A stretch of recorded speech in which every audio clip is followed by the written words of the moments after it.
I like it because I know one thing for certain is that if you do get married, you must commit yourself to that. Cliff Richard's life was defined by love, heartbreak, and survival.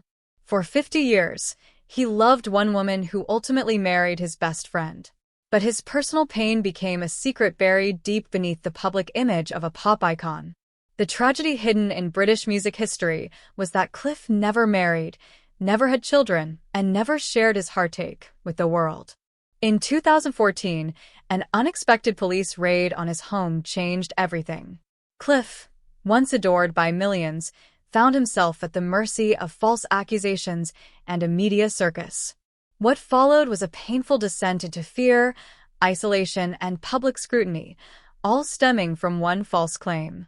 But what was the real story behind the headlines?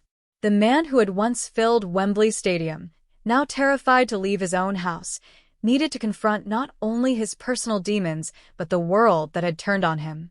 Born Harry Roger Webb in British India in 1940, Cliff's early life was marked by turmoil.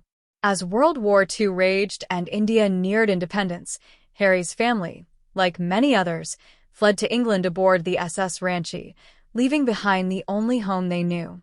The journey from comfort to hardship shaped him into a man determined to make something more of his new life. Soon, Harry Webb disappeared, replaced by Cliff Richard, a name that would change the landscape of British music forever. In 1958, the release of Move It shook the music scene. It was raw, rebellious, and not like anything the UK had heard before. This one song set the stage for the rock revolution in Britain. With the birth of Cliff Richard, the country found its first true homegrown rock star. From his first hit, the world saw something different, a fresh voice that wasn't mimicking America but creating a sound all its own. British teenagers finally had a star to call their own. By 1959, Cliff Richard was a household name. Living Doll hit #1, and the mania surrounding him grew to unprecedented levels. Known as Cliff Hysteria, the chaos followed him everywhere. Fans screamed, cried, and fainted wherever he went. His concerts were a frenzy, unlike anything Britain had seen before. Cliff wasn't just a pop star, he was a force in British culture. His films and chart-topping songs like Summer Holiday made him a superstar across all platforms. Even when the Beatles arrived in 1963, many assumed Cliff would be overshadowed, but he held his own, releasing hit after hit, proving he was more than a teen idol. In 1965, Cliff stunned the music world by beating Elvis Presley and the Beatles in a global readers' poll. He remained a top contender in the British music scene because he never tried to be anyone else. Instead, he carved his path, and it paid off, keeping him relevant even during the British invasion. In 1966, something no one saw coming, Cliff Richard publicly declared his Christianity. His announcement shocked the world and left many fans confused. But for Cliff, it was the culmination of a spiritual journey that had begun years earlier. He didn't just change his music, he changed his life. Cliff struggled with the idea of leaving the music scene. Would he be able to balance his faith and his career? Some fans feared it was the end, while the industry wondered if he could continue to sell records with this new image. But instead of retreating, Cliff found a way to merge his spirituality with his music.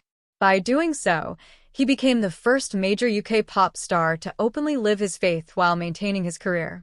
This choice was more than just survival, it was transformative. He proved that authenticity could exist within the entertainment world, paving the way for future artists to follow their own paths.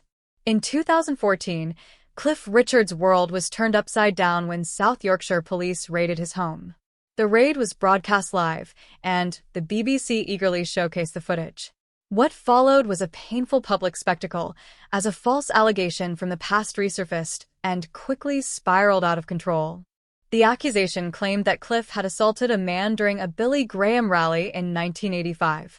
But as the investigation dragged on, the evidence crumbled. The room where the alleged assault supposedly occurred didn't even exist in 1985. The police ignored statements from officers who were with Cliff that night. But despite being cleared, the damage to his reputation was irreversible. Cliff's mental and physical health suffered during this ordeal.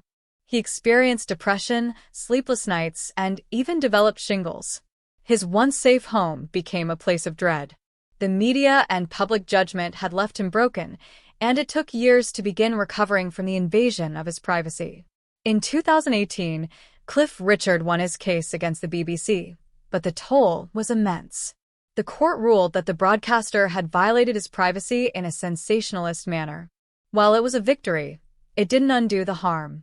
Cliff's name had been forever tied to the media frenzy, and he would never get those 2 years back. But even amid personal turmoil, Cliff's legacy continued. He proved that an artist could survive even the harshest storms. Over his career, he broke records, evolved with the times, and remained a key figure in British music. His ability to stay relevant decade after decade showed the world just how resilient he truly was.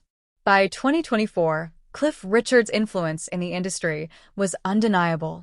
His fans, old and new, still celebrated his music, proving that despite the trials and tribulations, his place in music history was secured. Cliff's journey wasn't just about fame, it was about survival, authenticity, and finding peace amidst a chaotic world.